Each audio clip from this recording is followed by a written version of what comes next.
Well, and a very happy New Year to everybody. Thought I'd bring in the new year by finally doing an update.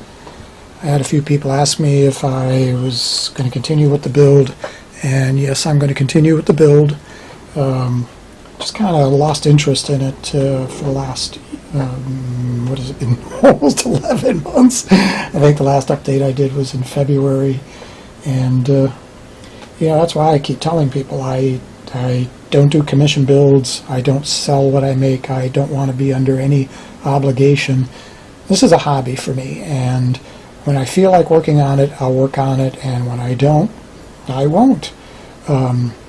This is kind of the exception to the rule because two of these are for my good friend R. Warren, who was nice enough to do the software embellishment that has just brought this particular build a level of authenticity that I couldn't have done myself because I just don't write code. So this is the exception to the rule, but in general I don't do commission, I don't do anything that requires me to be under a timeline. This I got back interested in mainly because I solved one of the annoying problems with the prop, is that the capacitive switches, which it's kind of the benefit with the compromise, I can take immobile switches and make them function, but anytime you touch it, you got to deal with the sound. So I made a little circuit that kills the audio so that now you can touch it and not have the sound effect going off, and you can turn it back on when you do want the sound effects to be there. As it is, it's just hard to hold the prop without firing the sound effects because they're capacitive switches and they just need to have you get your finger close to it and they'll trigger. So that being said, let me do a real quick walkthrough of the prop. God, I hate doing these videos. I'm not very good at them. So what we have in the front here is a boost regulator. It'll take the 3.7 volt of a single lithium battery and kick it up to the 5 volts necessary to run everything inside. On this side here is the solid state toggle switch. I couldn't really fit a mechanical switch in here. It would have just been too big and too bulky because I didn't have any place to put a single switch. This area here had two switch, and one is already allocated for the transceiver, which left me with this one being either just dormant or having it, in this case, be the solid state version of this guy here. So that problem solved, and I can now move forward. These are all the capacitive switch modules that address these guys here, and there's the one on the side for this guy. Back here are the three more buttons for the transceiver, menu, up and down, and I built those on a little proto board and have them in there so that you don't accidentally compromise the epoxy, so I have them shimmed off. So in here is a Arduino Pro Mini, which runs the OLED display, and this little capacitive switch membrane is what I use to allow you to scroll through the various screens, which again I thank R. Warren immensely for all of these beautiful graphics that he did for this OLED display.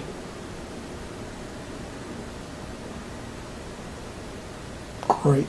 So anyways, on this side here is the MP3 player, and these little circuits here are transistors that allow me to interface between the capacitive switches and the DF 2-button protocol that you can do with this little MP3 player.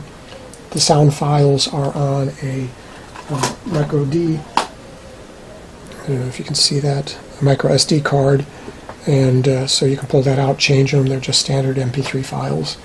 Here I've got two 14mm speakers. The bottom one's for the sound effects, the top one's for the transceiver, and all four props are now up to this level. Now from this point, I then start making preparations and installation of the video transceiver. Kind of complicated because you have to take the plastic bezel off of the LCD display in order to get it to fit inside. This happens to be a blown card. This is a perfect example where haste makes waste.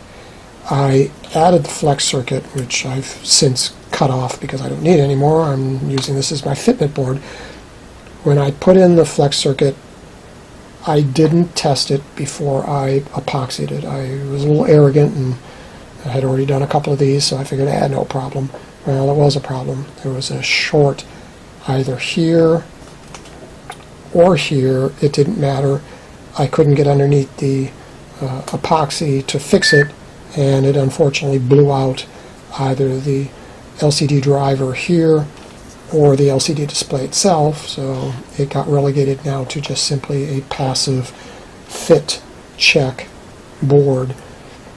A lot of trimming had to happen here. I had to cut a lot of material off of here, a lot of material off of here.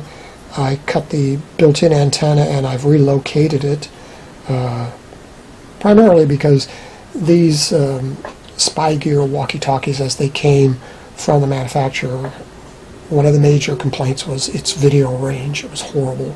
And I think a lot of it had to do with the fact that the antenna was buried inside, and when you used it, your hand covered up the antenna. Well, what I've done is got rid of this, which bought me a much smaller package, which, you know, lays in here just nicely. But it also, by moving the antenna out here, it's now nowhere near where your hands are, and it's free to work unblocked by your hands. So the next problem, like I said, the plastic bezel had to come off of here, but you still have to make sure you get the film and plastic sheets correct so that you have the backlight function properly. And it drops in here like that. It looks easy now because I don't have the flex circuit with it, but the flex circuit will weave in and go underneath, and you know, it'll be a bit of a challenge getting that in there, because I think the flex circuit is 8 inches. Just buying stuff I can find. I'm not reinventing the wheel, so I have to make what I can get fit. Sometimes I'm lucky, sometimes I'm not. Here was a mixed bag. I was lucky I was able to get it to fit. So anyways, in this corner here will also be the camera head, and then I've got to put a screen over this to finish it off. So hope is good. I'll get these things done this year. So once again, very sorry for the long delay in updating. I just kind of tend to lose interest. This is and will always only ever be a hobby for me. I'm not going to commit to any kind of a timeline. When I get them done, I get them done. And to further make sure that I don't put my foot in my mouth, I don't do commission builds, I don't sell what I make. These are all already spoken for. This set here is for R. Warren. This set here is for me. The first two that I built, which are basically my prototypes, I'm not sure what I'm going to do with those. But after I get done with these 6 units or 3 pairs, that'll be it for this, and I'll move on to my other projects. So I hope you all have a great new year, and stay tuned for the next video. Bye!